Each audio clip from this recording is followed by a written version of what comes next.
శ్రీ గురుభ్యో నమః. 8వ అధ్యాయం 26వ శ్లోకం.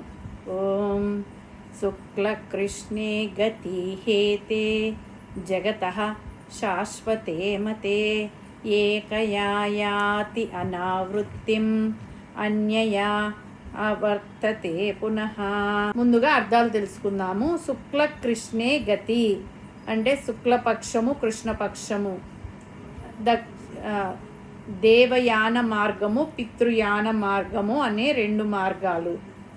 హేతే ఈ రెండు, జగతః ఈ ప్రపంచమునకు, శాశ్వతే అంటే నిత్యమైనవిగా, మతే భావించబడుచున్నది, ఏకయా అందులో ఒక మార్గము ద్వారా, యాతి వెళ్ళినవాడు, అనావృత్తిం తిరిగి జన్మించని స్థితిని పొందుతాడు, అన్యయ మరొక మార్గం ద్వారా, ఆవర్తతే తిరిగి వస్తాడు, పునః మరలా తిరిగి వస్తాడు. పరమాత్మ ఏం చెప్తున్నాడంటే, పైన చెప్పబడిన శుక్ల మార్గము కృష్ణ మార్గము ఈ జగత్తులో శాశ్వతంగా ఉంటాయి. శుక్ల మార్గంలో ప్రయాణిస్తే జన్మ ఉండదు, కృష్ణ మార్గంలో ప్రయాణిస్తే తిరిగి జన్మ ఉంటుంది.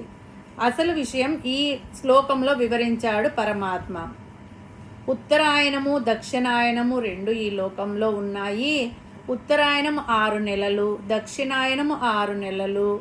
ప్రతి ఆయనంలోనూ ప్రతి నెలలోనూ శుక్లపక్షము కృష్ణపక్షము రెండూ వస్తుంటాయి.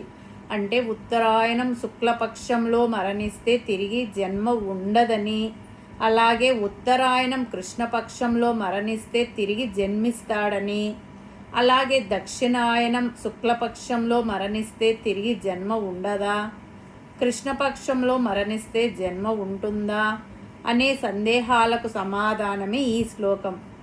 వాడుక భాషలో ఉత్తరాయణం దక్షిణాయనము శుక్లపక్షము కృష్ణపక్షము అంటే కాలానికి సంబంధించినవి. ఇక్కడ వాటిని జ్ఞాన మార్గము అజ్ఞాన మార్గము అని అన్వయించుకోవచ్చు.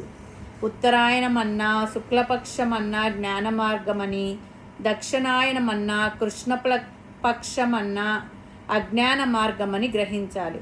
జ్ఞాన మార్గం అంటే శాస్త్రాలు అధ్యయనం చేయడం, జ్ఞానం సంపాదించడం, దానిని ఆచరణలో పెట్టడం, నిష్కామ కర్మలు చేయడం, మనస్సును ఆత్మలో లీనం చేయడము, ఆత్మజ్ఞానము తెలుసుకోవడము. ఈ మార్గంలో ప్రయాణిస్తే మరలా జన్మ అంటూ ఉండదు, జన్మరాహిత్యం కలుగుతుంది. ఇంకా అజ్ఞాన మార్గం అంటే కేవలము శ్రద్ధ భక్తి లేకుండగా ఆడంబరాల కోసము, తన కోరికలు తీర్చుకోవడం కోసము భగవంతుణ్ణి పూజించడము, అవసరాలకు మాత్రమే పరమాత్మ గుర్తుకు రావడం అని ఇంతకు ముందే మనకు చెప్పాడు పరమాత్మ. అటువంటి వారు అజ్ఞానంతో కర్మలు చేస్తూ ఆ కర్మఫలాలను అనుభవించడానికి మరలా మరలా జన్మలు ఎత్తుతూ ఉంటారు. అదే కృష్ణ మార్గం. జ్ఞానము ప్రకాశవంతమైన దారి, అజ్ఞానము చీకటి దారి. ఈ మార్గాలు రెండు ఏర్పరచలేదు. శాశ్వతే అంటే అనాది నుండి ఈ రెండు మార్గాలు శాశ్వతంగా ఈ లోకంలో ఉన్నాయి, స్వతసిద్ధంగా ఏర్పడ్డాయి. జ్ఞాన మార్గం అనే ప్రకాశవంతమైన వెలుగుతో కూడిన మార్గంలో ప్రయాణం చేసి ముక్తి పొందుతావో, అజ్ఞాన మార్గం అనే చీకటి మార్గమును ఆశ్రయించి పునర్జన్మలను పొందుతావో నీ ఇష్టం. చాయిస్ మనకే వదిలేశాడు పరమాత్మ. ఇప్పుడు మనము మన తెలివిని ఉపయోగించి ముక్తిని కోరుకుంటామో మరలా జన్మలను కోరుకుంటామో మనమే నిర్ణయించుకోవాలి.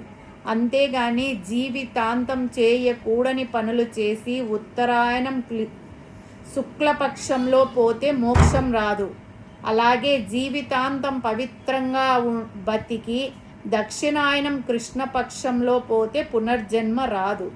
దారిని ఎంచుకునేందుకు అవకాశం లేదు, కానీ జీవన విధానాన్ని ఎంచుకునేందుకు అవకాశం ఉంది. జీవన విధానాన్ని ఏ విధంగా ఎంచుకుంటాడో దానికి తగ్గ దారి దొరుకుతుంది.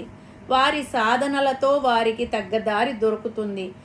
ఆ రెండు దారులలో ఒక దారిలో వెళ్తే ఏకయా యాతి అనావృత్తిం, తత్వజ్ఞానం మీద శ్రద్ధతో ఉపాసన చేసుకుని ఆ దారిలో వెళితే తిరిగి రాకుండా ఉండేందుకు అవకాశమైతే ఉంది.